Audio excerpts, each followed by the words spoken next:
नमस्कार, हरियाणा न्यूज देख रहे हैं आप। मैं हूं आपके साथ केशव कुमार। देश और प्रदेश में हर दिन कोरोना के नए आंकड़े डराने लगे हैं।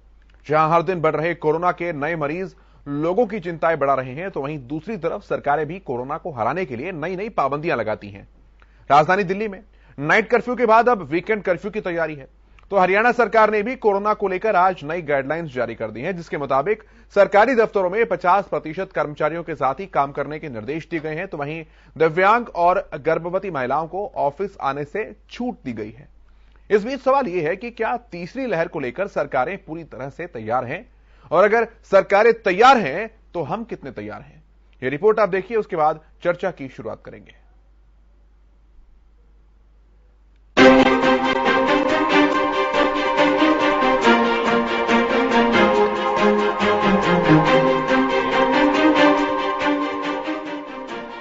आ गई है कोरोना की तीसरी लहर। एक दिन में 37,379 नए बीमार, नेता भी हो रहे कोरोना के शिकार। एक्टिव मामलों की संख्या 1,71,000 के पार। अब क्या करेगी सरकार? क्या फिर लौटेगा लॉकडाउन का दौर? देश में 2 दिसंबर को ओमिक्रॉन की एंट्री के बाद कोरोना की रफ्तार बेकाबू होती जा रही है। कोरोना के नित नए मामले चौंकाने वाले आ रहे हैं। सिर्फ देश ही नहीं, दुनिया में भी कोरोना कहर बनकर टूट रहा है। दुनिया भर में नए कोरोना वेरिएंट ओमिक्रॉन का खतरा बरकरार है। दुनिया भर में कोरोना वायरस के मामले बढ़कर 29.2 करोड़ से ज्यादा हो गए हैं। इस महामारी से अब तक कुल 54.4 लाख से ज्यादा लोगों की मौत हुई है। अब जरा नजर डालते हैं देश में पिछले 24 घंटे में सामने आए कोरोना के नए मामलों पर। भारत में पिछले 24 घंटे में कोरोना के 37,379 नए मामले सामने आए हैं, जबकि इसी अवधि में कोरोना की वजह से देश भर में 124 लोगों की मौत हुई है, जिसमें से अकेले केरल में 71 लोगों की जान गई है। अगर ठीक होने वालों की बात करें तो पिछले 24 घंटे में 11,007 लोग ठीक होकर अपने घर लौट चुके हैं।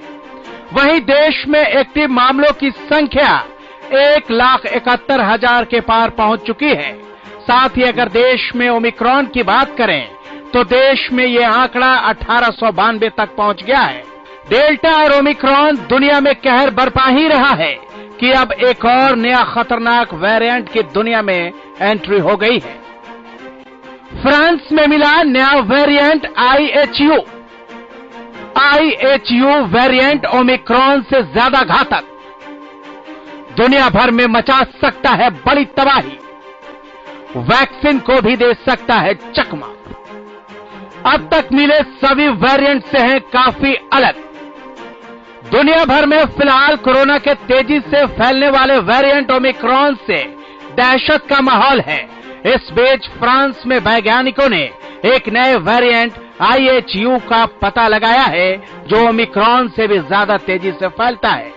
अब आपको बताते हैं कि यह वेरिएंट कितना खतरनाक है। IHU वेरिएंट यानी B.1.640.2 है। अब तक मिले वेरिएंट से काफी अलग है B.1.640.2। कोरोना के सभी वेरिएंट से ये काफी अलग है। इस वेरिएंट के 46 म्यूटेशन हो सकते हैं, जो ओमिक्रॉन के मुकाबले कहीं ज्यादा है। IHU वेरिएंट के कम से कम 12 केस मर्सिलिस में पाए गए। इस वेरिएंट में असामान्य संयोजन देखे गए हैं। नए वेरिएंट कई आनुवंशिक परिवर्तनों को दिखाता है, यानी कोरोना हर दिन अपना रंग ढंग बदल रहा है। लेकिन 5 राज्यों में अगले महीने होने वाले चुनाव को लेकर सियासी पार्टियां रैली करने से बाज नहीं आ रही हैं। यही वजह है कि यूपी और उत्तराखंड से रैली कर लौटे दिल्ली के CM Arvind Kejriwal corona positive हो गए हैं। यही नहीं, दिल्ली के पूर्व बीजेपी प्रदेश अध्यक्ष मनोज तिवारी भी कोरोना के शिकार हो गए हैं। उधर कांग्रेस नेता प्रियंका गांधी ने अपने परिवार के एक सदस्य और उनके एक स्टाफ सदस्य के कोविड रिपोर्ट पॉजिटिव पाए जाने के बाद खुद को आइसोलेट कर लिया है। इस बीच दिल्ली सरकार ने दिल्ली में वीकेंड कर्फ्यू लगाने का फैसला किया है, जिसके तहत शुक्रवार रात 10 बजे से सोमवार सुबह 5 बजे तक रहेगा वीकेंड कर्फ्यू। जरूरी काम वाले दफ्तरों को छोड़कर सभी office work from home mode पर रहेंगे। प्राइवेट दफ्तरों में 50% लोगों को इजाजत। दिल्ली में बस और मेट्रो को पूरी कैपेसिटी के साथ चलाने का फैसला। बस स्टॉप और मेट्रो स्टेशनों पर भीड़ के कारण कोरोना के फैलने का था डर। बस और मेट्रो में बिना मास्क के नहीं कर पाएंगे सफर। अब सवाल यह है कि एक तरफ सरकारें कोरोना को लेकर सख्ती बरत रही हैं, तो दूसरी तरफ सत्ता पाने के लिए सियासी पार्टियां ताबड़तोड़ रैलियां कर रही हैं, भीड़ इकट्ठा कर रही हैं, अपने साथ साथ लोगों की जिंदगी से भी खिलवाड़ कर रही हैं।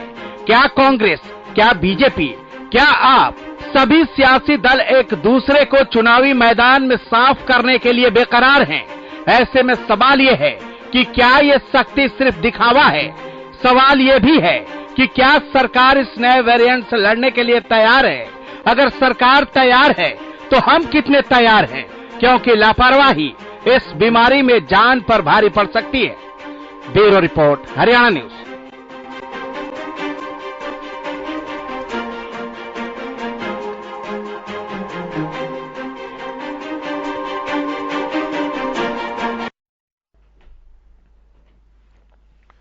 तो अब देखने वाली बात है कि आखिरकार प्रशासन, व्यवस्थाएं, स्वास्थ्य विभाग कितना अलर्ट है और कितना सतर्क है इस नए वायरस को लेकर, और क्या ये एक तीसरी लहर जो है कोरोना की, उसका न्योता इस तरह के हालात, बाजार, सड़क, ये सब दे रहे हैं। क्योंकि वायरस भी हमारी तरफ बढ़ रहा है और हम भी वायरस की तरफ बढ़ रहे हैं। दोनों ही कारण अपने आप में एक बहुत बड़ी चुनौती जो है वो सभी के सामने लाकर खड़ा कर सकते हैं। इस बीच एक सवाल राजनीतिक दलों पर भी है, क्योंकि राजनीतिक दल जो सीख देते हैं कि नियमों का पालन करना चाहिए, सोशल डिस्टेंसिंग बनाकर रखनी चाहिए, मास्क पहनना चाहिए, टीकाकरण लेना चाहिए, उनकी रैलियों में किस तरह के तस्वीरें देखने को मिलती हैं, और कोई भी पॉलिटिकल पार्टी, कोई भी राजनीतिक दल इससे अछूता नहीं है।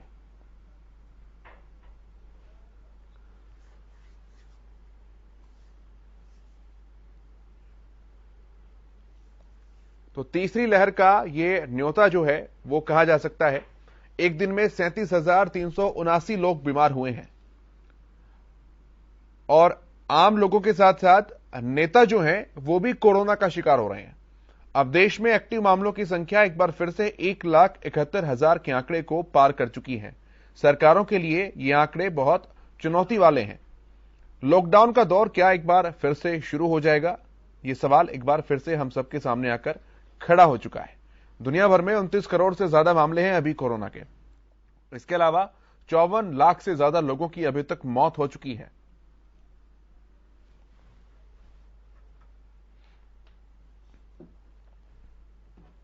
तो बात करते हैं इस विषय पर। जो पैनल मेरे साथ जुड़ा है उसका परिचय मैं सबसे पहले आपसे कराऊं। मेरे साथ डॉक्टर पंकज वत्स हैं, जो कि पूर्व निदेशक हैं हरियाणा की स्वास्थ्य सेवाओं के। डॉक्टर पंकज, बहुत स्वागत आपका। डॉक्टर परमेश्वर अरोड़ा जी मेरे साथ हैं, जो कि एमडी आयुर्वेदा हैं। बहुत स्वागत सर आपका। प्रोफेसर सत्यव्रत शास्त्री जी भारतीय जनता पार्टी के प्रवक्ता हमारे साथ हैं। खालिद चहलका जी कांग्रेस के प्रवक्ता हमारे साथ हैं, और विवेक चौधरी जी जेजेपी के प्रवक्ता हमारे साथ हैं। आप सभी का बहुत स्वागत। पंकज जी, शुरुआत मैं आपसे ही करता हूं, तैयारियां कैसी हैं? क्योंकि बीमारी और हालात दोनों ही बहुत चुनौती वाले हैं। सब तैयार हैं। केंद्र सरकार तैयार है, प्रांतीय सरकार तैयार है, स्वास्थ्य विभाग तैयार है, और जनता भी तैयार है। वो संक्रमण रोकने को तैयार है और जनता संक्रमित होने को तैयार है। पूरी तैयारी है जनता की संक्रमित होने के लिए। और उसमें ऊपर से जो ये चुनाव आ रहे हैं, ये एक बहुत बड़ा चैलेंज जो है वो आने वाला है। तो इसीलिए सबकी तैयारियां हैं, जनता की भी तैयारियां हैं। जनता कोई भी किसी भी तरह की प्रिकॉशन लेने को तैयार नहीं है। हम जो लॉकडाउन लगते हैं, बाकी सब चीजें लगते हैं, वो इसलिए लगते हैं कि चीजें स्लो डाउन हो जाएं, लोगों के मूवमेंट्स कम हो। अभी आप देख रहे हैं कि मेट्रो में, बसेस में उन्होंने 50% स्ट्रेंथ के साथ किया, तो आपको लग रहा था कि मेट्रो के बाहर और कई मेट्रो जितनी लंबी लाइनें लगी हुई थी। तो वो जो आज जो डिसीजन रिवर्स करना पड़ा उनको, क्योंकि पिछले आपके चैनल के माध्यम से हम ही ने इस मुद्दे को उठाया था और ये कहा था कि भी इस तरह से रेल उसके बाहर अगर आप लगा रहे हैं, भीड़ लगा रहे हैं, वो ज्यादा खतरनाक है बजाय इसके कि प्रिकॉशंस लेकर अगर आप फुल कैपेसिटी के साथ चलाएं तो पूरी तरह से जनता भी तैयार है संक्रमित होने के लिए। ठीक है, जनता भी तैयार है। डॉक्टर परमेश्वर अरोड़ा, कहीं ऐसा तो नहीं है कि एक बार फिर से जैसी चुनौती दूसरी लहर के दौरान देखने को मिली थी, अस्पतालों की व्यवस्था, पूरा मेडिकल सिस्टम, फिर से वैसा दोबारा से उसकी पुनरावृत्ति हो जाए, रिवीजन हो जाए, या तैयारी बेटर है थोड़ी इस बार? देखिए, अभी आपने शुरुआत में बोला कि हम क्या न्योता तो नहीं दे रहे, इन्विटेशन तो नहीं दे रहे थर्ड वेव को, तो बहुत ही जिम्मेदारी के साथ कहना चाहूंगा कि अब बात इन्विटेशन तक नहीं रह गई है। अब थर्ड वेव आ चुकी है और third wave silently community spread में पहुंच चुकी है। अब आप किसी भी व्यक्ति को जो आपके साथ खड़ा है, चाहे उसको सिम्टम है या नहीं है, आप नहीं कह सकते कि उसको ये कोविड का इन्फेक्शन है कि नहीं है। मतलब अब जो है आप देख लीजिए कि अगर टेस्टिंग पे जोर दे दिया जाए तो आज जो संख्या हमारी जो आ रही है, मुझे लगता है कि अगर टेस्टिंग बढ़ जाए तो ये संख्या अपने आप ही 4 गुनी हो जाएगी, 6 गुनी भी हो सकती है। तो अब मेरे ख्याल से अब पीक पे है। अब सरकार तो जैसे हमारे डॉक्टर साहब ने कहा है कि सरकार की जो तैयारियां होनी चाहिए वो तैयारियां हैं, प्रांत की जो तैयारियां होनी चाहिए वो तैयारियां हैं, लेकिन जनता जो है उसको सजग होना पड़ेगा, क्योंकि अनफॉर्चुनेटली इस बार का जो वेरिएंट है वो वेरिएंट घातक कम है, लेकिन उसका स्प्रेड जो जिस तेजी से हम लोग ये मान के चल रहे हैं कि सेकंड वेव के लिए जो डेल्टा वेरिएंट रेस्पॉन्सिबल था, उससे लगभग 3 से 4 गुना तक तेज इन्फेक्शन स्प्रेड होगा। तो उस समय देखिए आपको बेड की कितनी किल्लत थी, तो आप जान लीजिएगा अगर 4 गुना अधिक रिक्वायरमेंट ईश्वर ना करे बढ़ जाए तो किस तरह की परिस्थिति हमारे देश में पैदा होगी, उसकी कल्पना करके भी हम डॉक्टर्स को डर लग जाता है। हाँ, डेफिनेटली ये एक हल्का वेरिएंट है, इससे नुकसान कम होगा, हॉस्पिटलाइजेशन की रिक्वायरमेंट भी कम होगी, लेकिन हम सब जानते हैं जब पैनिक क्रिएट होता है तो लोगों को कहने पर भी कि घर रहिए, वो घर रहने को तैयार नहीं होते, वो हॉस्पिटलों के बिस्तर तलाश रहे होते हैं। तो ऐसे में मुझे ऐसा लगता है कि अब बिल्कुल पीक टाइम है जब जनता जनार्दन जो है वो कमर कस के अगले 40 दिन के लिए, क्योंकि मुझे ऐसा लगता है कि ये वेव 40 दिन तक जो है रहेगी, अब अपनी जान को बचाए और किसी तरह से भी करके अपने को 100% अनुशासित करे। सत्यव्रत शास्त्री जी, मैं आपके पास आता हूं और ये सवाल मेरा सभी राजनीतिक दलों के प्रतिनिधियों से होगा, लेकिन मैं शुरुआत फिलहाल आपसे कर रहा हूं। राजनीतिक दल जो हैं, राजनीतिक पार्टियां जो हैं, नेताजी लोग जो हैं, आप सभी लोग, उन लोगों को सलाह सर दी जाती है सोशल डिस्टेंसिंग का पालन करना है, कहीं भी भीड़ इकट्ठा नहीं होने देनी है, लेकिन रैलियों की तस्वीर तो कुछ और ही देखने को मिल रही है शास्त्री जी। तो लोग सीखें किससे? देखिए, ये हमारे लोकतंत्र की व्यवस्था है और कानून से हम बंधे हैं कि समयबद्ध तरीके से देश के अंदर चुनाव हो और लोकतंत्र माध्यम से चुने हुए प्रतिनिधियों के द्वारा सरकारें चले। ये सब लोग जब तय करेंगे तब इस पर होगा, लेकिन चुनाव आयोग ने भी और बाकी सब लोगों ने भी इसके लिए अभी कोई ऐसी स्थिति पैदा नहीं बताई है कि भाई हमें चुनाव टालना चाहिए। मैं समझता हूं कि जब विशेषज्ञों की रिपोर्ट आएगी तो भारतीय जनता पार्टी किसी भी तरह से इस विषय को लेकर लापरवाह नहीं है और तमाम प्रकार की हमने बहुत बड़ी बड़ी वर्चुअल रैलियां हमने अपने सिस्टम में की है, हमारे पास तंत्र है। इसलिए यदि विशेषज्ञ इस बात पर आएंगे कि रैलियां बंद, तो निश्चित रूप से भारतीय जनता पार्टी पहली पार्टी होगी जो इन सब चीजों को पर लागू करेगी और कानून सम्मत समय पर किस प्रकार से चुनाव के अंदर मतदान हो, ये चुनाव आयोग और विशेषज्ञ तय करेंगे। पॉलिटिकल पार्टियां तो इस लोकतंत्र की खूबी को सुधारने के लिए अपना प्रयास करती हैं। हाँ, निश्चित रूप से जिस बात को आप कह रहे हैं कि अपनी सीमाएं और अपनी व्यवस्थाएं, ये सबको मानना चाहिए और मैं खुद इस बात का पक्षपाती हूं कि हम सबको तमाम कानून की बाधाओं को अंगीकार करते हुए भी अपने आप को इन सब समस्याओं से जूझते हुए व्यवस्थाओं को अनुकूल करने का प्रयास हम सबको मिलकर करना चाहिए। जिस प्रकार से डॉक्टर साहब और विशेषज्ञ इस देश के अंदर आने वाले 40 दिनों की गंभीरता है वो वास्तव में है और उन सब लोगों को मिलकर इस लड़ाई को लड़ना है। ये एक ऐसा लड़ाई है जिसके पीछे कोई राजनीतिक हेतु या राजनीतिक कोई उलाना नहीं होता, क्योंकि ये कोई चीज किसी व्यक्ति के द्वारा योजना पूर्वक नहीं की जा रही। ये प्राकृतिक आपदा है, हम सबको मिलकर इसको लड़ना है। बिल्कुल शास्त्री जी, इसीलिए तो सवाल है ना सर। प्रधानमंत्री ने सबसे पहले कहा था कि जान है तो जहान है। अब वो जान कहां चली जाती है सर, पहली बात। दूसरा, आप कह रहे हैं कि चुनावों को टालना चाहिए, विशेषज्ञ की अगर टीम ये कहती है तो हम उस चीज को टालेंगे। तो ये विशेषज्ञ सर कौन होंगे, जब सुप्रीम कोर्ट भी कह चुका है इस बात को कि चुनाव टालने पर राजनीतिक दलों को विचार करना चाहिए। और ठीक है, फिलहाल बात आप लोगों से की जा रही है, राजनीतिक दलों से की जा रही है, चुनाव आयोग से सवाल नहीं किया जा रहा, सरकारों से सवाल नहीं किया जा रहा। तो राजनीतिक पार्टियों को तो कम से कम ऐसे तरीके तलाशने चाहिए ना। अब मानते हैं कि भीड़ देखना किसी भी नेता को बहुत स्वाभाविक सी बात है, अच्छा लगता है, लेकिन उसका परिणाम क्या कुछ निकलेगा? सबको लगता है जी, ये भीड़ अपने पक्ष में, चाहे कोई भी हो, राजनेता हो, बाकी हो, आपके समर्थन में 10 आदमी ज्यादा आते हैं तो सबको उत्साह बनता है। लेकिन उस उत्साह के अंदर हम अपने नादानी को अपने ऊपर आफत लेकर आए, ये कोई समझदारी नहीं है।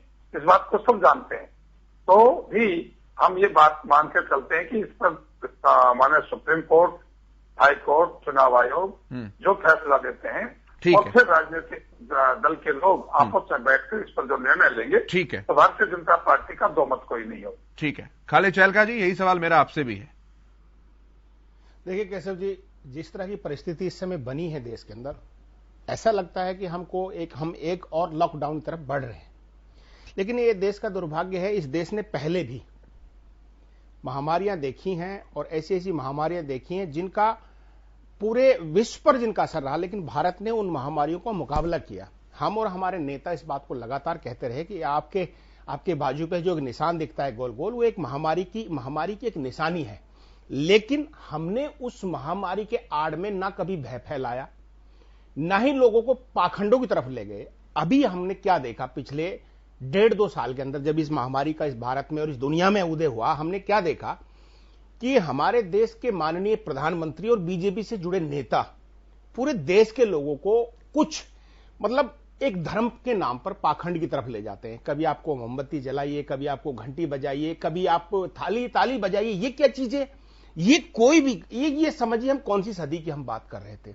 ये उन्होंने उसको धर्म से जोड़ा और फिर भावनात्मक रूप से जोड़ा। हमारा देश एक अलग तरह से है, दूसरे देशों की तरह नहीं। एक मिनट सुन लीजिए, आप सुनिए तो सही। ऐसी बातें करते हो आप, इसको भी राजनीति करने के लिए आ गए। यही तो है ना, आपको शर्म आनी चाहिए इस प्रकार की हरकतें करना। आप मेरी बात सुन लीजिए। जब इस देश के अंदर ये आपकी सरकारों के द्वारा सब अपना अपने पास रख लीजिए शास्त्री जी। ठीक है शास्त्री जी, मैं आ रहा हूं, मैं सबके पास आऊंगा। शास्त्री जी सबके पास आऊंगा। खालिद जी, ठीक है, मैं सबके पास आऊंगा। ठीक है शास्त्री जी, मैं आऊंगा आपके पास भी।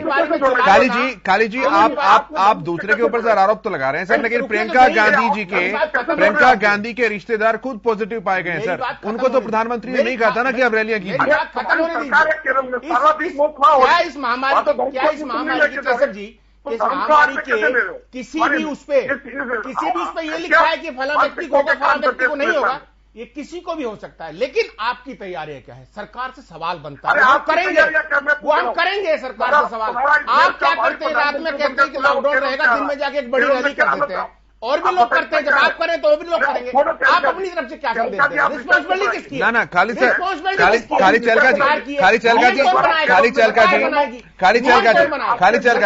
नहीं, अगर आप खालिद भाई अगर आप ये बात कह रहे हैं कि सर आप कर रहे हैं तो हम भी करेंगे, तो ये तो बुरे के पीछे बुरा चलने वाली बात होगी ना भाई। आप जिम्मेदार विपक्ष खुद को कह रहे हैं, तो क्या आपकी जिम्मेदारी नहीं बनती? मेरी बात समझ लीजिए, आप पहले उनको रोक दे। मेरी आप एक बड़ी रैली, ठीक है शास्त्री जी, मैं आऊंगा आपके पास भी, एक कर बात रखेंगे सर। अभी तो शुरुआत की है शास्त्री जी, अभी तो शुरुआत की है, अभी तो बात की शुरुआत हुई है सर। आप लोगों को संदेश क्या दे रहे हैं? आप क्या व्यवस्था दे रहे हैं देश के लोगों को? आप भय फैला रहे हैं, आप इस देश के लोगों के अंदर भय फैला रहे हैं, इस देश के लोगों के अंदर पाखंड फैला रहे हैं। इस देश में आपको जो चाहिए आपने क्यों नहीं किया? आप जुर्माने के नाम पे लाखों करोड़ों रुपए वसूल लेते हैं लोगों से, जुर्माने के नाम पर लाखों करोड़ों रुपए वसूल ले। आप व्यवस्था क्या देते हैं? आपने किसी व्यक्ति का 2000 रुपए का चालान काटा, क्या आपने उसको 10 रुपए का मास्क उपलब्ध कराया? सवाल यह है। आज तक बताइए आपने कहां कुछ कराया? ठीक है, ठीक है, ठीक है, ठीक है, बहुत शानदार सवाल है शास्त्री जी, बहुत अच्छा सवाल शास्त्री जी, शास्त्री जी, एक मिनट, एक मिनट, एक मिनट, एक मिनट, बहुत अच्छा सवाल किया है, बहुत।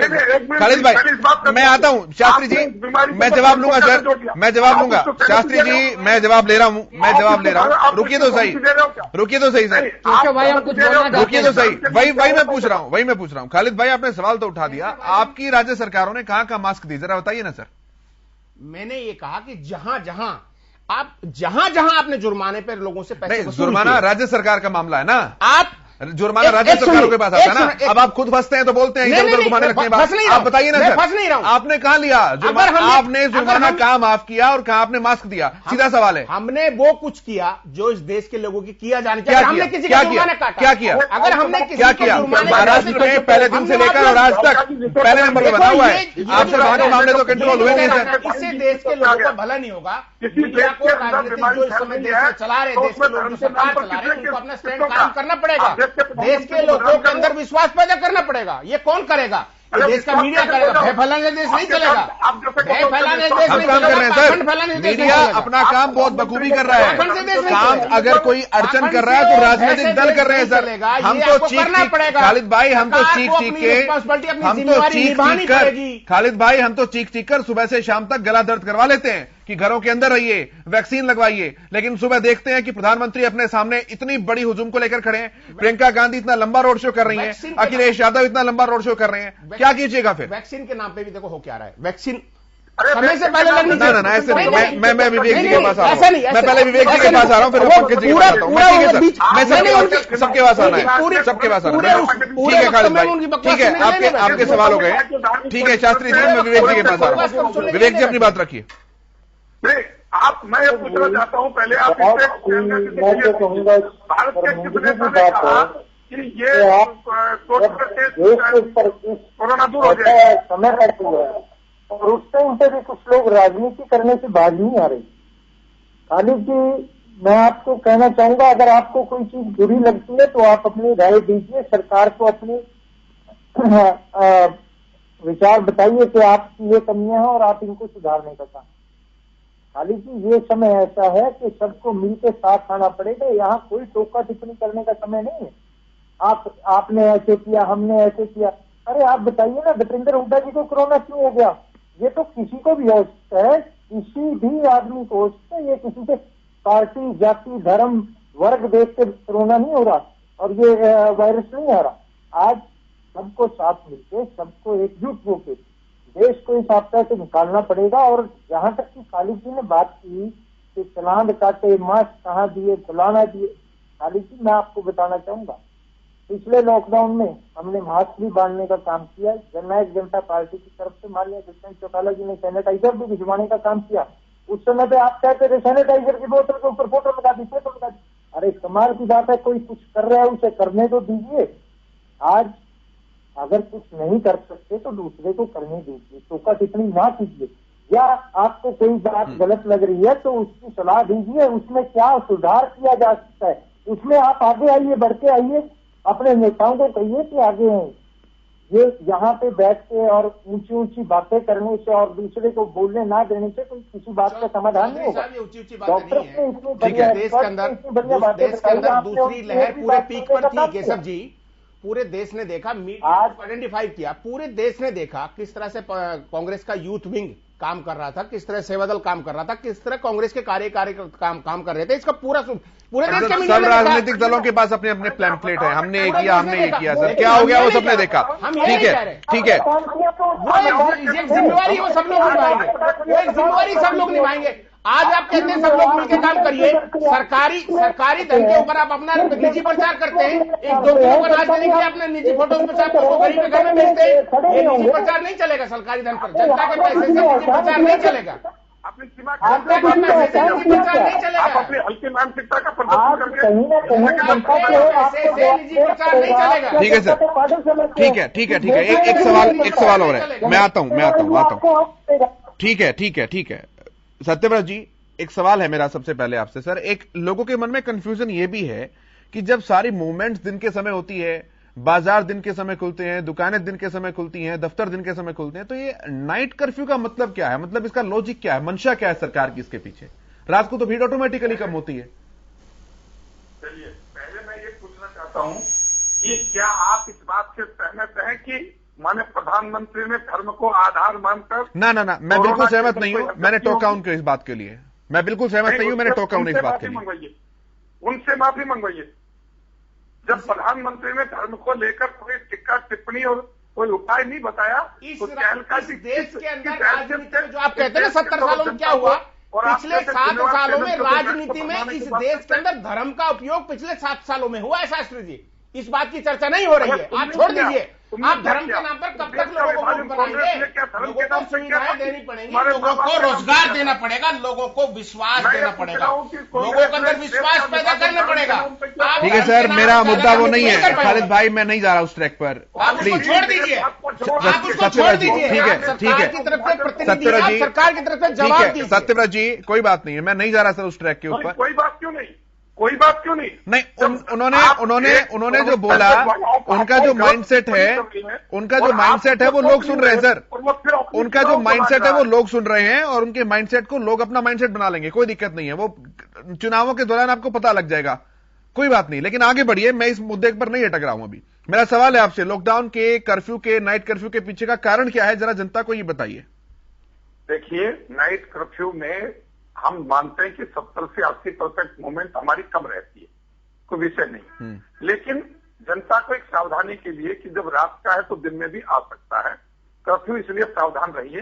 ये संकेतात्मक गतिविधियां हैं सरकार और प्रशासन के द्वारा, जो आगे आने वाले समय के लिए चेतावनी है।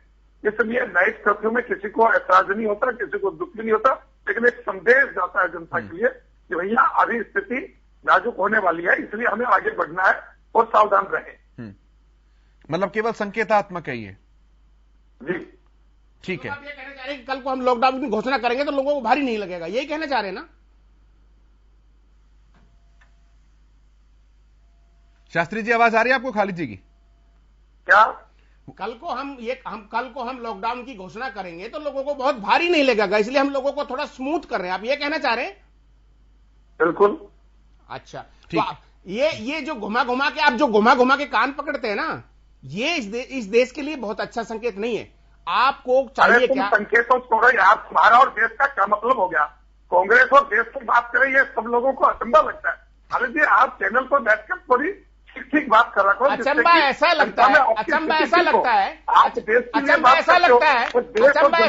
कि आपने इस प्रदेश के अंदर 7 साल में एक भी मेडिकल कॉलेज नहीं बनाया। अचंभा ऐसा लगता है कि आपने 7 साल के अंदर इस प्रदेश के अंदर एक भी मेडिकल कॉलेज नहीं बनाया, और जब इस प्रदेश के लोगों को ऑक्सीजन की आवश्यकता थी, इस प्रदेश के लोगों को वैक्सीन की आवश्यकता है, इस प्रदेश के लोगों को मेडिसिन की आवश्यकता थी, तो आप उनको घंटियां बनाने के लिए कह रहे थे। ये है आपका मोटो पूरा, इस पे आप चल रहे हैं। मैं पंकज जी के पास आ रहा हूँ। ठीक है सर, मैं पंकज जी के पास दुकानदारी कब तक चलाओगे? मैं पंकज जी के पास आ रहा हूँ। देश इससे उग चुका है, आपने दुकानदारी है ना, ये बंद हो जाएगी। ये देश उग चुका है, केवल इस देश की सत्ता। ठीक है सर, उग चुका है दुकानदारी से, आपको जवाब देना पड़ेगा सत्ता में बैठे। ठीक है सर, मैं पंकज जी के पास आ रहा हूँ। पंकज जी, रखिए अपनी बात। देखिए, अभी जो बताया शास्त्री जी ने भी बताया कि संकेतात्मक बातें चीजें चली हैं, मुझे इस बात की हैरानी है कि इतने गलत डिसीजन जो है सरकारें कैसे ले लेती हैं। अभी इन्होंने कहा कि चुनाव जो है वो तय समय पर होना निश्चित है। अरे, वो तय समय पर होना जो निश्चित किया गया है वो तो इंसानों ने किया है, लेकिन जो भगवान ने निश्चित कर दी, जोड़ियां बन रही हैं, शादियां हो रही हैं, जिन्होंने सालों से शादियां फिक्स कर रखी हैं, सारे तंत्र को, सारे उसको कोलैप्स कर देना, और शादी केवल 20 व्यक्तियों में, दिल्ली में कहा कितना, मतलब मैं इसको, इस डिसीजन को क्या तुलना दूं, मतलब केवल 20 लोगों में शादी करना और रैली में 20,000 लोगों का आना, कितने शर्म की बात है, कितना अन्याय है, कितना अत्याचार है।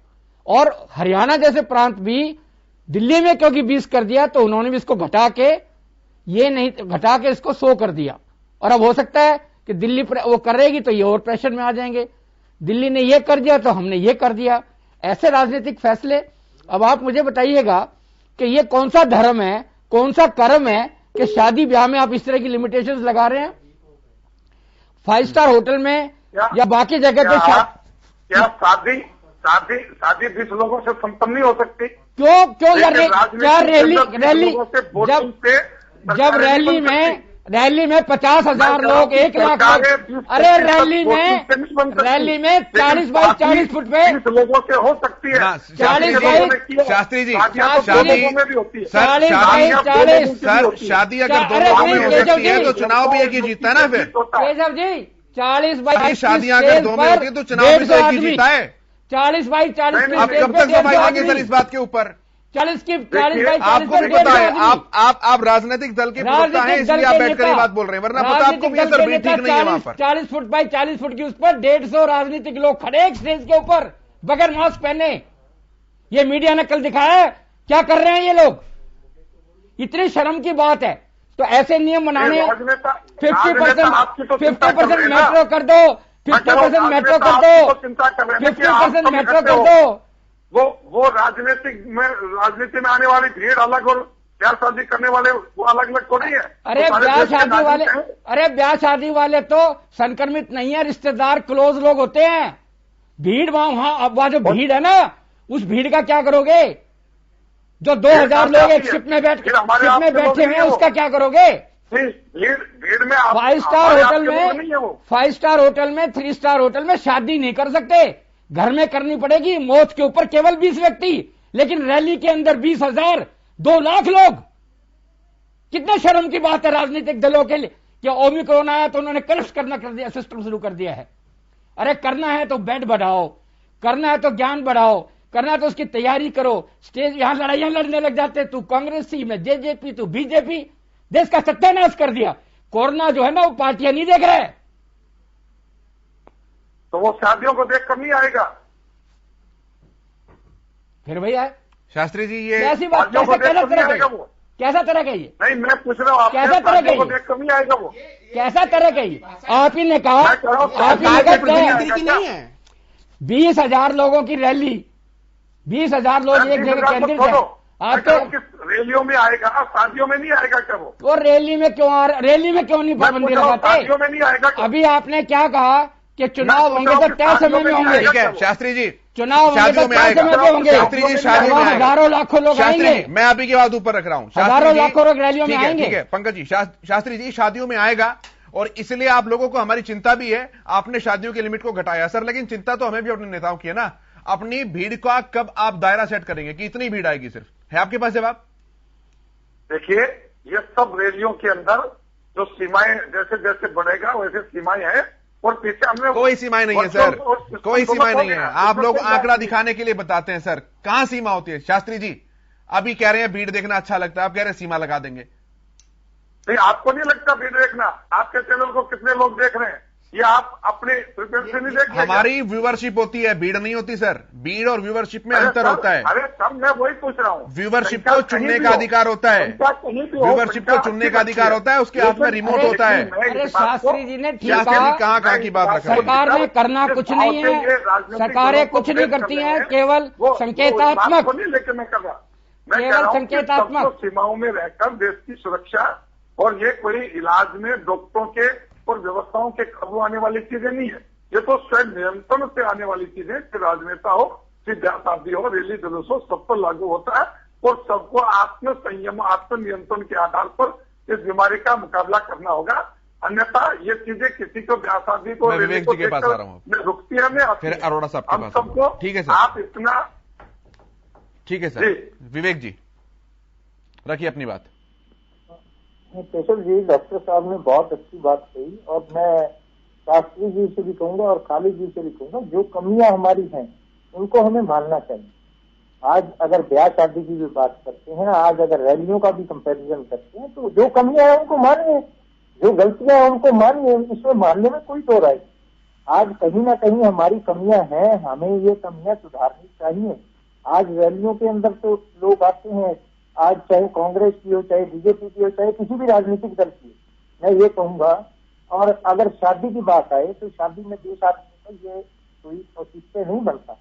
आज जिसने अपने बच्चे की शादी करनी है, वो जब से बच्चा पैदा होता है तब से शादी अरमान सजाता है, मैं अपने बच्चे की शादी में ये करूंगा वो करूंगा, पर उसके अरमान 10 मिनट में चकनाचूर हो जाते हैं जब एक ऑर्डर लास्ट टाइम पे आता है कि आप 50 आदमी या 20 आदमी शादी में बुला। कहीं ना कहीं ये चीजें जो हैं इनको चिंतन मंथन इनसे करना चाहिए, जो कमियां हैं उनको सुधारना चाहिए। अगर होना है तो सबके लिए इक्वल होना चाहिए, अगर नहीं है तो नहीं है।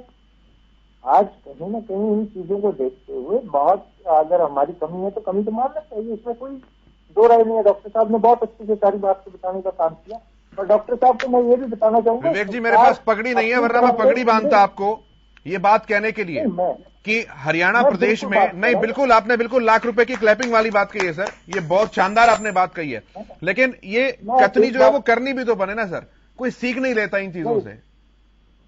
मैं केशव जी वहीं आ रहा हूँ। डॉक्टर साहब ने एक बात कही कि तैयारियां, डॉक्टर साहब मैं आपको ये भी बताना चाहूंगा कि सरकार तैयारियों में पहले दिन से लगी हुई है, कोरोना के आने से पहले भी लगी हुई है। बेड्स का भी अरेंजमेंट किया गया, वैक्सीन भी देखिए किस तरह से हरियाणा प्रदेश में पूरी होने का काम हुआ। और कहीं ना कहीं सरकार की आप कमियां तो निकालते हैं, पर सरकार के साथ सहयोग भी करना हमारा बनता है।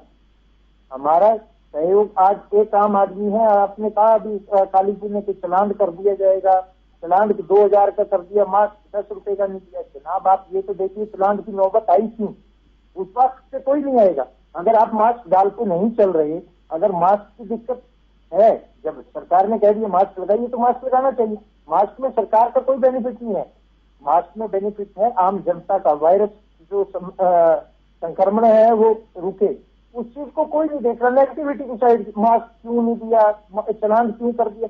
जनाब जिस चीज पे सरकार लगी है उसमें आप कोऑपरेट कीजिए। सरकार को अगर आपको कोई कमी लगती है तो आप बताने का काम कीजिए। आज कहीं ना कहीं जो चीजें सरकार को करनी चाहिए सरकार कर रही है। अगर कोई कमी खामी है तो उसको मानना भी चाहिए, हमारे से गलती हुई है तो हम मानेंगे।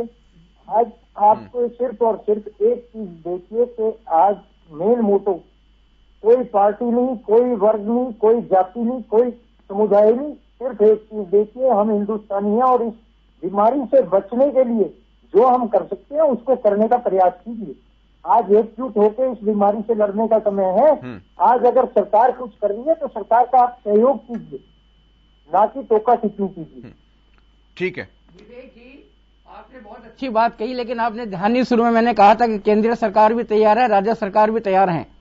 मेरा सवाल सिर्फ ये था कि संकेतात्मक आदेश देने की बजाय इस तरह के ये ऐसे तो कभी अंग्रेजों के शासन में भी इस तरह के नहीं आए। सिर्फ मेरा संकेत उस तरफ देने का था, क्योंकि रैली पे आप कोई कंट्रोल नहीं, वो कहते वो तो चुनाव आयोग देखेगा या फलाना देखेगा, और इस पे आपने तुरंत 10-15 मिनट में तुरंत आपने वो झोंक दिया। उसकी तरफ मैं ध्यान आकर्षित करना था। जहां तक तैयारी करने की बात है, जहां तक तैयारी करने की बात है, अगर हम स्वास्थ्य विभाग से रहते हैं, डॉक्टर हैं, तो हमारा धर्म बनता है कि राजनीतिक दलों को, सरकार के नुमाइंदों को ये याद दिलाएं ताकि वो उसकी तरफ आकर्षित होकर कुछ काम कर सकें। पहली वेव गई, दूसरी भयानक वेव गई, तीसरी भयानक वेव गई। गुड़गांव का जो 200 बेड का हॉस्पिटल था, जिसको 500 बेड का बनाने की घोषणा की गई थी, उसको घटाकर सेक्टर 10 में 100 बेड का अस्पताल बना दिया। और आज पहली वेव, दूसरी वेव, तीसरी जाने वाली है, वहां पर ईंट नहीं लगी, वहां की बिल्डिंग नहीं टूटी। अब मेरा धर्म है ये बताना सरकार को, वो मर्जी आप इसको टिक्का टिप्पणी कहें या एक बार आंखें खोलने वाली बात। बिल्कुल आपने सही बताया, जो कमी है उसमें क्या कारण है क्या नहीं है वो देखने चाहिए। मैं आपको ये भी बताना चाहूंगा, केशव जी वहां से 1 किलोमीटर की दूर पे, अस्पताल से 500 मीटर की दूर पे 5 स्टार लोक निर्माण विभाग का 5 स्टार 200-250 कमरों का इतना बढ़िया चीज बन चुकी है पहली वेव और दूसरी वेव में। अंकज जी, मैं सिर्फ 500 मीटर दूर देना चाहूंगा। जैसे आपने कहा, मैं आपको एक उदाहरण देना चाहूंगा। जो पिछली कोरोना वेव गई उसके अंदर हमारे सीएमओ हैं अम्बाला के डॉक्टर कुलदीप जी, उन्होंने, मैं उनकी मतलब कार्यशैली को देख के इतना प्रभावित हुआ। वो खुद कोरोना से संक्रमित थे, उसके बाद भी स्टीरॉयड लेके, दवाइयां लेके उन्होंने 24-24 घंटे नौकरी करने का काम किया, जनता की सेवा करने का काम किया। डॉक्टरों का जो कर्तव्य है उसको हम सलाम करते हैं और उस पर कोई क्वेश्चन मार्क नहीं लगता। आज कहीं ना कहीं जो कमियां खामियां रही हैं उनको सुधारना चाहिए और सुधारने पे लगे भी हुए हैं। पर मैं तो सभी साथियों से एक ही निवेदन करूंगा कि साथ लगते अगर कोई कमियां है, जैसे डॉक्टर साहब ने अभी बताया कि गुड़गांव में हॉस्पिटल का काम होना था और नहीं हुआ, आप कमियां बताने का काम कीजिए। ये कमियां जब नोटिस में आएंगी तो इनमें सुधार भी होगा। आज कहीं ना कहीं सबको साथ मिलकर सरकार को बताना चाहिए अगर कोई कमी है। आज हम हमारे घर का कोई मुखिया है, उससे कोई गलती होती है, हम उसको बता सकते हैं बैठ के कि हमारे ये गलत है और इसमें हमारा नुकसान है। आज ये समय है कि सबको साथ मिलकर कंधे से कंधा मिला के सरकार का नहीं, मैं तो कहूंगा देश का साथ देना चाहिए। ठीक है सर, बिल्कुल। डॉक्टर परमेश्वर अरोड़ा के पास में आता हूं। सर, अपनी बात आप कोई रखना चाहें तो वो भी रख सकते हैं, लेकिन मेरा सवाल आपका वैक्सीनेशन को लेकर है कि ये वैक्सीनेशन का जो महाअभियान चल रहा है देश में भी प्रदेश में भी, ये वाकई कुछ काम करेगा या जिस तरह का ओमिक्रॉन वेरिएंट का स्वभाव बताया जा रहा है, क्योंकि लोगों के मन में अब शंकाएं उत्पन्न हो रही है और कुछ तो महारथी ऐसे भी देखने को मिले जो ये कह रहे हैं कि जब वैक्सीन असर ही नहीं कर रही है वेरिएंट पे तो हम ले क्यों। बिल्कुल, देखिए जो स्वास्थ्य विभाग है या वैज्ञानिक हैं वो तो अपनी तरफ से भरकस कोशिश कर रहे हैं कि किसी तरह से वैक्सीनेशन तैयार हो, और उन्होंने मेहनत भी की है और उसी का परिणाम है कि वैक्सीनेशन तैयार हुई वैक्सीन और वो इतना बड़ा अभियान भी चला है। लेकिन शुरू से ही हम कहते आए हैं कि ये एक आरएनए वायरस है जिसका बहुत तेजी से म्यूटेशन होता है, उसके वेरिएंट्स आते हैं, उसका शेप साइज बदलता है, तो ऐसे में उसकी एफिकेसी जो है वो आज भी ये सच है, एक कड़वा सच है कि विवादों में है कि ये कितनी हेल्प करेगी। लेकिन जो स्टडीज हैं वो ऐसा इस और इंडिकेशन दे रही हैं कि जो लोग वैक्सीनेटेड हैं उनको डेफिनेटली इन्फेक्शन जो है वो कम घातक रहेगा। ऐसे देखिए डेटा जो है इकट्ठे हो रहे हैं, तो मुझे ऐसा लगता है कि वैक्सीनेशन तो मैंडेटरी है, वैक्सीनेशन अभियान को आगे बढ़ना चाहिए। और साथ में अपनी बात आपने कहा कुछ और रखना चाहते हैं, तो मैं यही रखना चाहता हूं। मैं जैसे डॉक्टर साहब ने कहा कि देखिए हम सब जो जनता है वो दो लोगों से बहुत प्रभावित होती है, एक सेलिब्रिटीज और एक हमारे लीडर्स।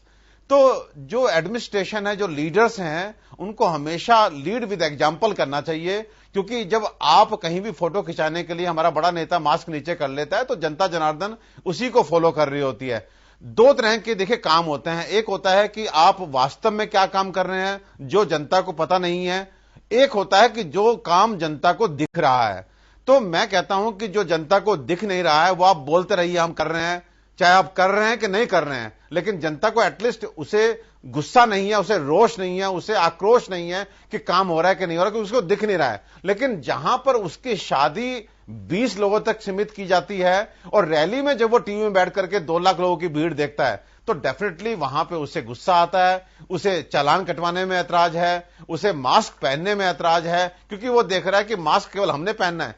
आज हम लोग मास्क के आदी नहीं है, हम में से 90% लोग ये कंफर्टेबल फील नहीं करते मास्क पहनने के लिए, लेकिन जब उसे फोर्सफुली पहनना पड़ता है और पहनाना पड़ेगा, ये कौन काम करेगा? डेफिनेटली एडमिनिस्ट्रेशन और लीडर। लेकिन जब वो उन्हीं एडमिनिस्ट्रेटिव ऑफिसर्स को, उन्हीं लीडर्स को बिना मास्क के देखता है तो उसका जो आक्रोश है वो सामने आता है। तो मेरी सभी पार्टी से एक रिक्वेस्ट है, हाथ जोड़ करके, एक स्वास्थ्य कर्मचारी होने के नाते, एक डॉक्टर होने के नाते, कि प्लीज आप लीड विद एग्जाम्पल बनिए, रैलीज को आप टालिए। और जो आपने लोकतांत्रिक व्यवस्था की बात की थी उसमें भी मेरी एक रिक्वेस्ट है कि आप आगे आइए। देखिए आज हमारे यहां शासक पार्टी बीजेपी है, तो कल सब न्यूज़पेपर्स में, टीवी पे ये होना चाहिए कि बीजेपी ने चुनाव आयोग से मांग की है कि चुनाव टाले जाएं, तो फिर उसका दूसरी पार्टी भी बोलेगी। तो इस तरह के एग्जाम्पल आप सेट करेंगे तो मुझे लगता है जनता जनार्दन जो है वो अपने आप ही स्वतः ही अनुशासन में आ जाएगी, और अनुशासन में आएगी तो ये तीसरी वेव जो है ये प्राकृतिक वेव है, हम सब जान रहे हैं, लेकिन धीरे से बिना नुकसान के अगर हम इसे पार करेंगे तो इस पेंडेमिक को हम धीरे धीरे कम से कम नुकसान से जो है खत्म कर सकते हैं। इसमें ये जो बाइफर्केशन हो रहा है कि जनता जनार्दन के लिए बहुत नियम, लेकिन चुनावी रैलियां और एडमिनिस्ट्रेटिव ऑफिस उनके लिए जो ये बाइफर्केशन है, रूल्स का एक तरह से जो डाइवर्जन हो रहा है, ये मुझे लगता है कि जनता जनार्दन को अनुशासनहीन बना रहा है। हमारे लीडर्स को live with example, lead with example का मुहावरा सेट करना पड़ेगा। ठीक है, खाली चेलका जी मैं आपके पास आता हूं। जब बूस्टर डोज लगाने का ऐलान प्रधानमंत्री ने किया तो राहुल गांधी जी ने कहा था देखिए प्रधानमंत्री ने हमारी सलाह को माना और बूस्टर डोज लगवाने की बात कही, तो 2-4 सलाह और आपको नहीं लगता कि राहुल गांधी को देनी चाहिए प्रधानमंत्री को, खासतौर पर रैलियों को लेकर ही? देखिए जब इस कोरोना महामारी का एक तरह से शुरू में, अब से 1.5 साल पहले जब इसकी शुरुआत हुई, तो उस समय हमारे नेता ने बहुत सारे पहलुओं पर देश के प्रधानमंत्री को और हमारे देश की सरकार को बहुत सारे सुझाव दिए थे, जिनका रिएक्शन ही आया था उनके नेताओं द्वारा। वो सारे देश ने देखा, आपने भी देखा, मतलब अजीब तरह का रिएक्शन आया था। उन्होंने कहा कि उनको समझ नहीं है, ऐसी चीजें सामने आई थी। जब इस देश के लोगों के अंदर भय पैदा हो गया, अविश्वास पैदा हो गया, तो उसकी सबसे मेन जिम्मेवारी किसकी थी? सरकार की। सरकार को चाहिए था कि आप लोगों के अंदर विश्वास पैदा करें, लोगों के अंदर जो भय हो गया है उसको दूर करने के लिए कुछ करें। लेकिन सरकार ने ऐसा नहीं किया। जब लोग सड़कों पे भाग रहे थे तो सरकार ने एक कदम उनकी तरफ नहीं बढ़ाया। जब लोग भूख से परेशान थे, इस गुड़गांव जैसे शहर में, आपको बताना चाहता हूं घोषणाएं कितनी हुई उस समय हरियाणा के अंदर, ये गौर करने की बात है। इसको कभी आप लिस्ट उठा के देखिए कि हरियाणा के अंदर कोरोना महामारी के दौरान कितनी स्वास्थ्य घोषणाएं हुई। एक मिनट भाई, वो जो समय था सर, वो सभी के लिए अनप्रेडिक्टेबल टाइम था। आप सुनिए तो सही, आप सुनिए खालिद भाई, आप मैं सारी बात सुनूंगा, लेकिन आप मुझे वो पॉइंट बताइए जो भाजपा ने नहीं किया, कांग्रेस ने किया। बता रहा हूं भाजपा ने जो नहीं किया और कांग्रेस ने किया, केवल उस पॉइंट को सुनूंगा। मैं आपको बता रहा हूं, जब कोरोना चल रहा था तो गुड़गांव में एक बहुत बड़े टेम्परेरी हॉस्पिटल का शिलान्यास किया था हमारे प्रदेश के मुख्यमंत्री ने। सुबह शिलान्यास होता है, शाम को उसका आज तो उसकी व्यवस्था बदल जाती है उस हॉस्पिटल की। तो ये इस तरह से आप जो तैयारियों के नाम पर प्रचार कर रहे हैं, ये कतई इस प्रदेश और देश के लोगों के हित में नहीं है। आपको प्रॉपर तैयारी, प्रॉपर इलाज देना होगा, प्रॉपर वैक्सीन देना होगा। आप एक वैक्सीन के प्रचार के लिए आ जाते हैं, वो काम तो मीडिया भी कर देगा कि हम इतना वैक्सीन दे रहे हैं लोगों को, ये काम मीडिया कर देगा ना अच्छे से। और क्या उसके लिए प्रधानमंत्री जी को आने की आवश्यकता है क्या? अगर आप सर खालिद भाई, अगर आपकी सरकार का कोई राज्य का मुखिया, कोई मुख्यमंत्री अगर ये कहता है कि भाई मेरा प्रदेश फुली वैक्सीनेट हो, तो हम ये मानेंगे कि वो प्रचार कर रहा है? नहीं, ऐसा तो कोई नहीं मानेगा। नहीं, देखो आप इसको, ये जो मैं समझता हूं इसको साइलेंट पक्ष लेना कहते हैं केशव जी, मुझे इस पर ऐतराज है। आप ऐसा क्यों सोचते हैं कि एक छोटी चीज के लिए आप वैक्सीन लग रहा है इस देश के अंदर, उसकी रफ्तार बढ़ाने के लिए आपकी क्या तैयारी है? आप उसको किस तरह से करें? स्कूल कॉलेज आप बंद कर रहे हैं, आपने स्कूल कॉलेजों में वैक्सीन क्यों नहीं दिया? क्यों नहीं दिया आपने स्कूल कॉलेजों में? अब ये सवाल कौन पूछेगा, इसका जवाब कौन देगा? ये तो नहीं है, आप प्रचार करने के लिए आ जाते हैं, लेकिन आपकी तैयारी क्या है? तैयारी क्या है? ये तैयारियों के लिए आप कुछ नहीं कहेंगे। दुनिया का सबसे बड़ा वैक्सीनेशन शुरू हुआ और तुम जो तैयारियों के लिए आप कुछ जवाब नहीं देंगे। महाराष्ट्र आज कोरोना पीड़ित है, आपका नेता कभी गया वहां व्यवस्था खड़ी करने के लिए? कोरोना का मॉडल खड़ा करके ये जो आपका जवाब है ना शास्त्री जी, आपके और आपके सहयोगी दल का जवाब है ना, ये सत्ता पक्ष के प्रतिनिधि की तरह नहीं है, किसी वाहियात व्यक्ति की तरह है। ये नहीं लगता कि सरकार से जुड़ा हुआ व्यक्ति यहाँ पे जवाब दे रहा है। खालिद भाई, अब फिर वही वाली बात है ना सर, अब विपक्ष की बातों से भी तो ये लगना चाहिए ना कि विपक्ष अपने मुद्दों को उठा रहा है। सर आप तो विरोध करना है, इसलिए विरोध नहीं कर रहा। आपने काम भी किया है, काम नहीं किया है क्या? आपने देखा नहीं इस देश में और प्रदेश में? आपने देखा नहीं इस देश और प्रदेश में? आपने देखा नहीं किस तरह से यूथ कांग्रेस के कार्यकर्ताओं ने हर मोड़ पर लोगों की मदद की? जो लोग घर जाना चाहते थे उनको घर पहुंचाने में मदद की, जिन लोगों को ऑक्सीजन चाहिए तो उनको ऑक्सीजन पहुंचाने की कोशिश की, गिनवाना क्यों? जिन लोगों को बेड गिनवाना क्यों?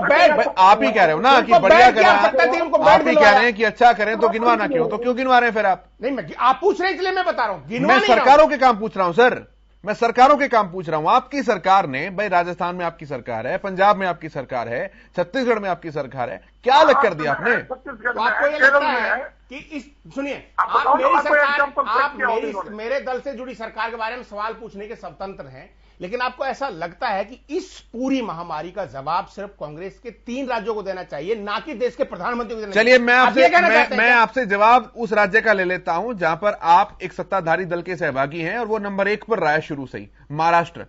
वहां की व्यवस्थाएं बता दीजिए सर। केरल के बारे में पूछो ना, इनके नेता वहां से आते हैं एमपी बनकर। आप मुझे ये बता दीजिए, इस पूरे कोरोना सिस्टम, पूरे कोरोना काल के खालिद भाई, सबसे बदतर हालत उत्तर प्रदेश की रही, वहां की आपकी क्या तैयारी? क्या खालिद भाई, क्या बुरा रहा उत्तर प्रदेश में? उत्तर प्रदेश क्या वो आंकड़ों नहीं, क्या वो आंकड़ों क्या ऊपर नंबर 1 था? नहीं। क्या उत्तर प्रदेश का मोर्टेलिटी रेट नंबर 1 था? नहीं था सर। आप एक्सेप्ट कीजिए चीजों को, आप ब्लेम गेम खेल रहे हैं, इसका उसके ऊपर, उसका उसके ऊपर। ब्लेम गेम नहीं है, ये सवाल है। और ये आपसे भी सवाल जाएगा, तो सवाल पूछने का अधिकार तो सर मेरा भी है ना। खुद के ऊपर जब सवाल आए तो उसका भी तो जवाब दीजिए। फिर ये अजीब लगता है कि जब आप लोग भी सरकार के फेवर में खड़े हो जाते हो केशव जी, ये अजीब लगता है। मैं तो आपसे ज्यादा सवाल शास्त्री जी से पूछे और पूछिए, आपसे कड़वे सवाल उनसे पूछे। सर बुरा हमें भी लगता है, मतलब मैं आपसे सवाल पूछ लूं तो मैं भाजपा का हो गया, मैं भाजपा से सवाल पूछ लूं तो मैं कांग्रेस से हो गया। देखिए इस पूरी बहस को बिल्कुल खराब मत करिए। आप सिर्फ इतना से पूछ लीजिए, आप गुड़गांव के रहने वाले, मैं गुड़गांव का रहने वाला हूं, कि जिस अस्पताल का देवीलाल स्टेडियम में शिलान्यास किया था सुबह और शाम को उजड़ जाता है, ऐसा क्या था? आपने कितने बेड हरियाणा के अंदर आपने कितने नए बेड दिए, कितने हॉस्पिटल दिए, आपने क्या सुविधाएं बढ़ाई, ऑक्सीजन के लिए आपने कितने प्लांट लगाए? ठीक है सर, इनका जवाब कौन देगा? ये मतलब अब मैं चाह रहा था कि एक निष्कर्ष निकले इस डिबेट से, लेकिन वही ब्लेम गेम वाली बात हो गई। राजनीतिक दल कुछ भी जो है वो बदलने को तैयार नहीं है, मतलब विरोध करना है इसलिए विरोध करना है, चाहे बात आपकी हो चाहे शास्त्री जी की हो। मैं पंकज जी के पास आता हूं, वाइंडिंग कमेंट। किसी चीज का विरोध नहीं कर रहा। ठीक है सर, मैं केवल इनकी बात का प्रश्न पूछ रहा हूं। हाँ। इनका सबसे बड़ा नेता केरल से आता है, केरल में आज सर्वाधिक मौत के आंकड़े केरल गिन रहा है। आप बताइए केरल में कौन सा मॉडल सेट किया तो उन्होंने? सांसद बनने के बाद 3 ही बार तो गए हैं वायनाड, रहते तो यही है सर, आप ये कैसे कह सकते हैं वहां से आता है? नहीं, तो आप ये जिम्मेवारी भी सोच लो। आप खालिद भाई, जो आदमी 3 साल में 3 बार केरल पहुंचा है वो उस जनता के प्रति क्या वफादार है? तो ये बैठ कर या उपदेश कर रहे थे अलका जी। अरे अपने अंदर की बातों को बात करो भैया, अगर अपनी सरकारें वो मॉडल। ठीक है सर, ठीक है। मैं अब वाइंडिंग कमेंट ले रहा हूं सर, एक मिनट सबके पास आऊंगा। मैं पंकज जी से शुरुआत कर रहा हूं। पंकज जी देखिए, मैं सिर्फ ये जानना चाह रहा हूं कि जैसे दिल्ली में ग्रेडेड रेस्पॉन्स सिस्टम बनाया है, क्या हरियाणा में ऐसा कोई ग्रेडेड रेस्पॉन्स सिस्टम बनाया है कि आगे आने वाले वक्त में क्या करेंगे क्या नहीं करेंगे? क्योंकि मुझे लगता है कि अभी हम जो हमारे फैसले हो रहे हैं, हरियाणा सरकार के फैसले हो रहे हैं, वो डिपेंडिंग अपॉन दिल्ली गवर्नमेंट के क्या फैसले हो रहे हैं उन पर ज्यादा डिपेंड कर रहा है, या बाकी जगह पे क्या हो रहा है। अभी जैसे वहां पे वीकेंड लॉकडाउन की घोषणा कर दी है, तो ये एनसीआर के एरिया में कब होने वाला है, क्या इसके बारे में सोचा जा रहा है? क्या वहां के लोग ये कह रहे हैं कि इसकी कोई आवश्यकता नहीं है, नाइट कर्फ्यू की कोई आवश्यकता नहीं है? क्या उसके बारे में विचार करके क्या अपने निर्णय को, जैसे दिल्ली की सरकार ने मेट्रो में 50% किया था उसको वापस ले लिया, तो क्या नाइट कर्फ्यू जो है उसको वापस लेंगे? क्योंकि नाइट कर्फ्यू का कोई औचित्य, कोई रीजनिंग समझ में नहीं आती है। वो तो कह रहे हैं सांकेतिक है सर। सांकेतिक नहीं है, ये करप्शन, इससे करप्शन फैल रहा है, इससे करप्शन फैल रहा है। ये जो रिस्ट्रिक्ट, मैंने किसी से पूछा कि 20 लोगों की क्यों कर दी दिल्ली सरकार में, तो बहुत सारे लोगों ने कमेंट किया कि डॉक्टर साहब ये 20 इसलिए कर दिया कि काम तो उतने ही होंगे, शादियां उसी तरीके से होंगी, लेकिन वो 20 की अगर नहीं लगाते तो करप्शन कैसे फैलता, पैसा कैसे मिलता? ठीक है sir. Shastri ji final comment. देखिए, मैं इस बात से कतई सहमत हूं कि हरियाणा के लिए दिल्ली मॉडल है। सेंट्रल गवर्नमेंट का स्वास्थ्य विभाग सब स्टेटों को, चीफ सेक्रेटरीज को दिशा निर्देश प्रोटोकॉल की पालना के लिए कहता है और वहां से अपने अपने स्टेट से जानकारी लेकर जो वो आवश्यक समझते हैं वो है। इसलिए पंकज जी, इस बात से आप बेफिक्र रहिए कि दिल्ली जो करेगा वो हरियाणा करेगा। हरियाणा ने बहुत मॉडल सेट किए हैं, जो हरियाणा करता है देश अगले दिन सोचता है। ठीक है, इसलिए इस बात की चिंता नहीं है, हमें अपनी चिंता है, हमारा सिस्टम है, हमारे पास विशेषज्ञ और वैज्ञानिक डॉक्टर्स हैं, जो पैनल बहुत बड़ा है, वो स्वतः विचार करके अपनी परिस्थिति के अनुसार निर्णय लेता है। ठीक है सर। खालिद जी, देखिए मैं सिर्फ इतना ही कहना चाहूंगा केशव जी, सरकार को चाहिए कि सरकारी धन से निजी प्रचार को छोड़कर उस सरकारी धन को, जनता के पैसे को जनता के भले के लिए इस्तेमाल करे। लोगों को अस्पताल की सुविधाएं बढ़ाए, लोगों को ऑक्सीजन की सुविधाएं बढ़ाए, लोगों को राहत देने का काम करे। जो लोग इससे प्रभावित हैं उनको किसी भी तरह से राहत दें। ठीक है सर, जल्दी से आ रहा हूं मैं। डॉक्टर अरोड़ा जल्दी से सर, 10 सेकंड में केवल प्लीज। देखिए, मैं तो पहले रिक्वेस्ट तो कर ही चुका हूं, बाकी जनता को एक मैसेज देना चाहूंगा कि आप जो है अपनी तैयारी अच्छे रखें। देखिए, सरकार और एडमिनिस्ट्रेशन अपना काम करता रहेगा जैसे वो करता है, लेकिन आप अपनी इम्यूनिटी अच्छी रखिए, आप अपना अनुशासन को बनाए रखिए, क्योंकि आप जितना आप अनुशासित रहेंगे उतना आप बचे रहेंगे और उतना आपको हॉस्पिटल वाला पैनिक नहीं झेलना पड़ेगा। आयुर्वेद को जरूर माध्यम बनाइए, पहले बचाव में और बाद में चिकित्सा में भी आयुर्वेद को आप माध्यम बनाएंगे तो कम से कम सफरिंग रहेंगी।